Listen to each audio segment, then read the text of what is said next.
up, it's Cinema Shogun here, and ever since the news broke that former Miss USA winner Cheslie Krsyt jumped off of a New York City high-rise, everyone has been questioning, why would someone like this do something like that? And while some people still aren't convinced this is a suicide and they think there is some form of foul play involved, others are pointing their fingers directly at social media, saying that social media is to blame for why this happened. And in fact, Cheslie herself recently wrote an essay detailing some of her problems with social media, and I just want to read you this quick excerpt. I can't tell you how many times I have deleted comments on my social media pages that had vomit emojis and insults telling me I wasn't pretty enough to be Miss USA, or that my muscular build was actually a man body. You see, Cheslie was an athlete. She did track and various other things, and she was a very in-shape lady, had like abs, and everything, and people used to troll her about it, saying she looked manly and things like that. And it goes to show you, it doesn't matter how great of shape you are in, doesn't matter how pretty you are, there's always going to be trolls that try to find something about you that they can hone in on that you might be sensitive about in order to drag you down. And that's why, being a YouTuber, a lot of people ask me, what does it take to be a YouTuber? How can I be a YouTuber? How can I do this? And the main thing I always tell people, well, you have to have thick skin, because social media is dangerous. It's toxic. It's crazy. I can't even tell you the amount of crazy, hateful comments and messages I get every day. And I'm not someone who is any way, shape, or form on the level that this woman was at in popularity and things of that nature. So I only receive a minuscule amount of backlash compared to what I'm assuming she probably received on the daily. And being a woman, naturally, that brings out other haters who always going to hone in on appearance and use, dirty little tactics and just scumbag type rhetoric in order to bring women down and try to make them feel insecure about themselves. And as someone who is a beauty pageant winner, a Miss USA, I'm sure she was someone who was very, I'm trying to look for the right words here, but she was probably more sensitive than most when it comes to her appearance.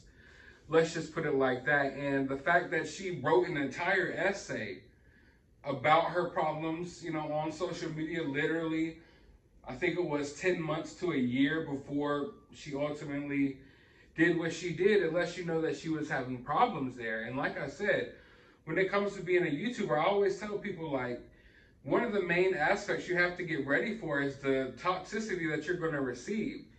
And someone of her platform, I could only assume she received a lot of backlash, a lot of haters. Like I said, I'm just a small YouTuber, and I receive a lot myself. And I think that in today's day and world, it's very important to have thick skin when it comes to social media, because you're going to receive a lot of backlash. You're going to receive a lot of people just saying outlandish things about you. And I'm sure all of you all have social media.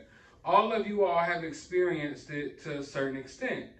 And the bigger social media following you get, the more you receive the hate, the more you receive the negativity.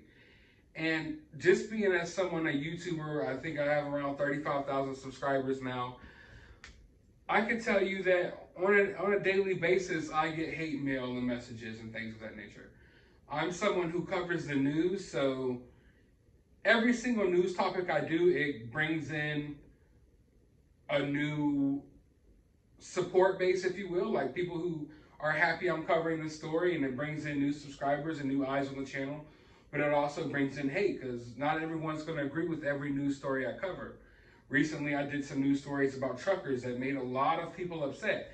People who've been subscribed to me for a while now were telling me they love my channel. People who I considered friends that I made over the past couple of months while covering news stories. And as soon as I do a news story about some truckers that they don't agree with, now I'm this, that, and the third. That's my favorite phrase, by the way.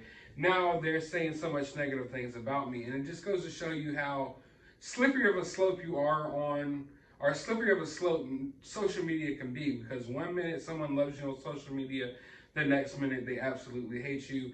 And she was someone who was involved in a lot of social justice type of movements and things of that nature. She was involved in a few different movements, and she was considered a bit of an activist herself. So I could assume that that got her a lot of hate from people who didn't agree with her. But also, I think there's something to be said about this current climate in today's world, where it feels like if you have a platform at all, and she's someone who had a pretty big platform, I felt like there was probably more pressure put on her to speak out against random social injustices and things of that nature. You know how the culture is nowadays, where everyone has to be woke and so PC, and no one could just focus on what they are interested in or what their actual job is. Everyone has to be an activist. And I'm sure that she wasn't allowed to just be Miss USA, to just be this pageant winner, and to just be who she wanted to be. She had to be an activist and be a voice for so many other people. That's the type of pressure that they put on people these days. And not everyone can handle that.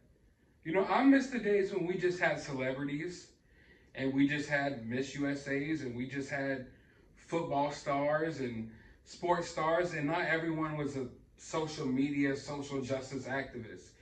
And I feel like today's climate is putting pressure on everyone to have to join that realm, when most people aren't really built to be that. You know, most people aren't really built to speak out about these type of issues on a daily basis, and also receive the backlash that you get when you're talking about these certain issues. So I feel like that's the pressure that's put on a lot of young people today, to have this super PC awareness about everything, and to have to feel the need to speak out with a take about literally every single issue that's going on in the country. So I felt like maybe she was dealing with some of that, to be honest with you. And with all of this social justice, super PC, super consciousness of everything within our culture that's being injected within literally every aspect of our culture, I think also what comes with it is people are not as capable of developing defenses against stuff like online criticism. You know, growing up in my day, it wasn't so PC and woke, if you will, and people just said what they wanted to say. It was rough out there. You know, not only were there bullies and people criticizing you in real life, but you received it online as well. And much of my generation developed a thick skin and, you know, perimeter walls that defended them against this level of online criticism, because it's just something that came with the territory. But for others, I don't think their skin was as thick. And I think with all of this social justice awareness and stuff that's going on in today's world, it's making people a lot more sensitive to things. You know, oftentimes someone would say something negative to you online, and you would brush it off your shoulder and you keep going about your day. But nowadays, it's like someone says something negative against you online, and society is trying to add so much extra context to it. You know, usually like, oh, someone said some stuff, oh, that was just a dickhead, asshole, okay, whatever, go about your day. But now it's like, oh, well, he must have said it because he was harboring feelings because of this.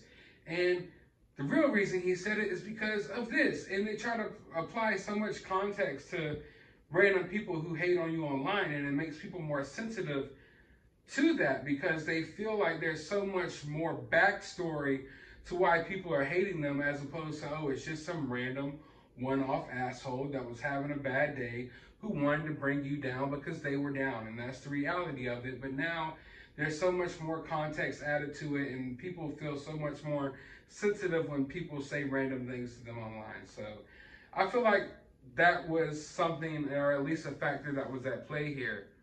And as we've talked about in prior videos about this topic, there were a lot of factors at play here, and you can't always judge a book by its cover. I know that just a few days prior to her doing this, she released videos and TikToks of her, and she seemed perfectly happy. She was smiling.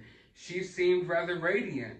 Others have mentioned that when you look in her eyes, you could notice that she was sad and she was dealing with things, but at the same time, it just comes as a total surprise that this happened. But when questioning why did this happen or what could have caused this to happen, I think you really do have to look at social media, because it's this new factor within life that prior generations didn't have to deal with, and our generations are just now learning to deal with.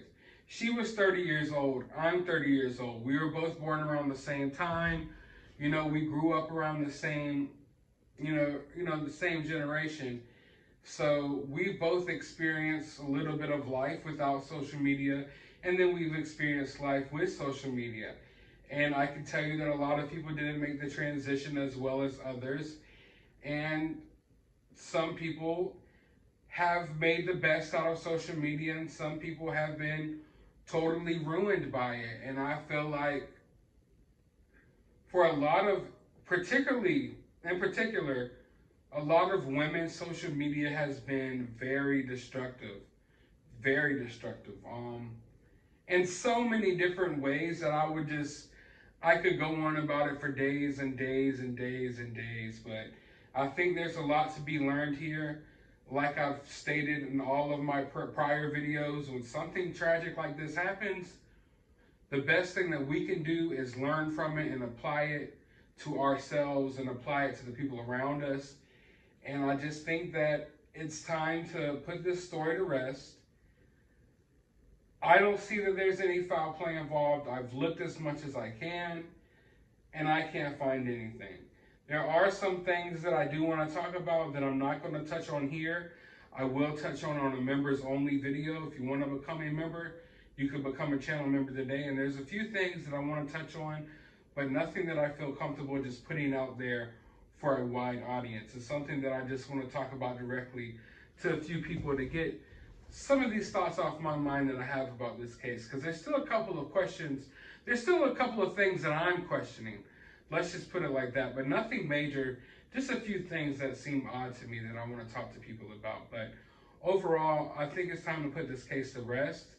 It's a totally sad situation, but like I said, we can learn a lot from this, and I think it's time that people realize that this can affect anyone. Depression, mental health issues, you name it, it could affect anyone. It doesn't matter what you look like, doesn't matter how much money is in your bank, doesn't matter if you're in a nice condo in the sky, it can affect anyone. So reach out to your loved ones, reach out to your family, reach out to your friends, check on them, see if they're doing okay. And if you're not doing okay, then reach out to other people and let them know, because this is never the answer.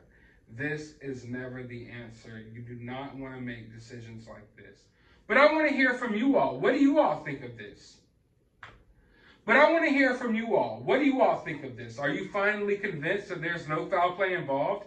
Or do you think there's still more to the story? Also, how have you been affected by social media? How has your family been affected by social media? Let me know down in the comments below. I'm interested in having a conversation about that.